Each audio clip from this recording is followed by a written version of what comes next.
एक सेकंड, इतना गुस्सा मैं समझ सकता हूं आपकी भावनाएं सुशील पंडित, उनकी भी समझने की कोशिश कर रहा हूं बहुत देर से कि आखिर ऐसा क्या है जो उनको पाकिस्तान मुर्दाबाद कहने के लिए 100 बहाने बनाने को मजबूर कर देता है, लेकिन उनके मुंह से पाकिस्तान मुर्दाबाद का शब्द नहीं निकलता। आप चाय पी लीजिए सर, चाय तो हम फिर भी पिलाएंगे आपको। इरफान हफीज लोन, आपके पास आ रहा हूं, जरा आपसे सुन सकता हूं। पाकिस्तान मुर्दाबाद बोलते हैं आप भी कि नहीं बोलते हैं आप भी? बिल्कुल। देखिए रोहित जी, सबसे पहले जो विषय है आज का, उस पर मैं आपकी अनुमति चाहूँगा, कुछ कहना चाहता हूँ। जम्मू कश्मीर नेशनल कॉन्फ्रेंस जो है 1953 से लेके 75 तक इनका एक ऑफिशियल स्टैंड रहा, जनमत संग्रह, कि हक हमारी, रायशुमारी, जंग हमारी जारी है। और उसके बाद पाकिस्तानी नमक और ग्रीन रुमाल ये जनता में उसका डिस्प्ले करते थे और उनका ये ऑफिशियल स्टैंड था। और उसके बाद 75 में जो इंदिरा शेख एकॉर्ड हुआ, उसमें उन्होंने उस रायशुमारी जो है उसको सरेंडर किया। जहां तक आज अकबर साहब ने बात कही है, शायद पॉलिटिकल कंपल्शन हो सकता है, उनकी टक्कर है वहां पर आज पीपुल्स कॉन्फ्रेंस के साथ, जो उनके राजनीतिक विरोधी है। लेकिन आपको मैं बताना चाहता हूं, जो उन्होंने बात कही वो आपत्तिजनक नहीं है। भारत के प्रधानमंत्री नरेंद्र मोदी जी ने 23 मार्च को पाकिस्तान के प्रधानमंत्री को मैसेज किया, उनको ग्रीटिंग्स, बेस्ट विशेस कन्वे की। और पूर्व प्रधानमंत्री अटल बिहारी वाजपेयी ने पाकिस्तान में जाके कहा कि हम एक प्रॉस्पेरस अच्छा पाकिस्तान देखना चाहते हैं। उन्होंने कहा पाकिस्तान जिंदाबाद, और उन्होंने कहा हम पड़ोसियों को नहीं बदल सकते हैं।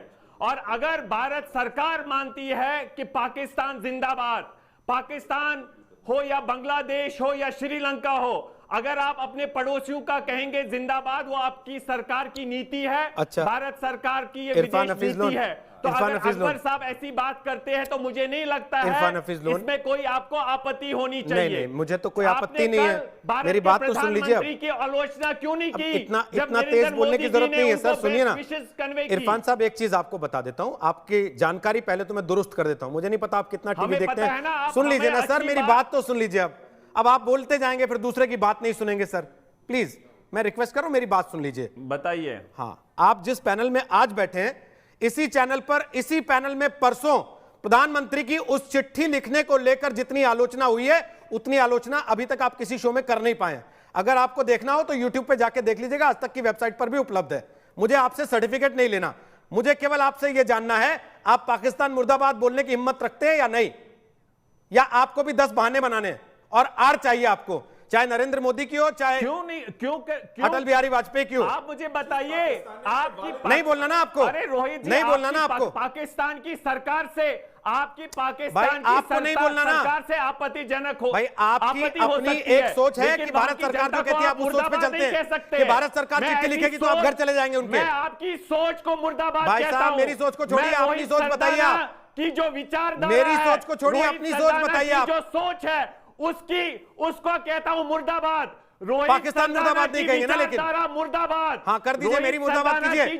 पाकिस्तान मुर्दाबाद नहीं करेंगे ना, लेकिन जो अपने पड़ोसियों को कहेगा मुर्दाबाद कहो, कैसी परंपरा है? सर, पाकिस्तान मुर्दाबाद नहीं निकल रहा ना आपके मुंह से? नहीं है, कष्ट हो रहा है बोलने में। ये परंपरा हो सकती है, हमारी कश्मीर में ये परंपरा नहीं है। हम अपने पड़ोसियों का कश्मीर में आप लोगों ने क्या परंपराएं बनाई हैं वो देश ने देखी है। इसलिए प्लीज सर, एक आप जैसी सोच के आदमी को टीवी पे मौका देते ही हमारी मजबूरी है, क्योंकि लोकतंत्र है सर, लेकिन उसका नाजायज फायदा उठाइए।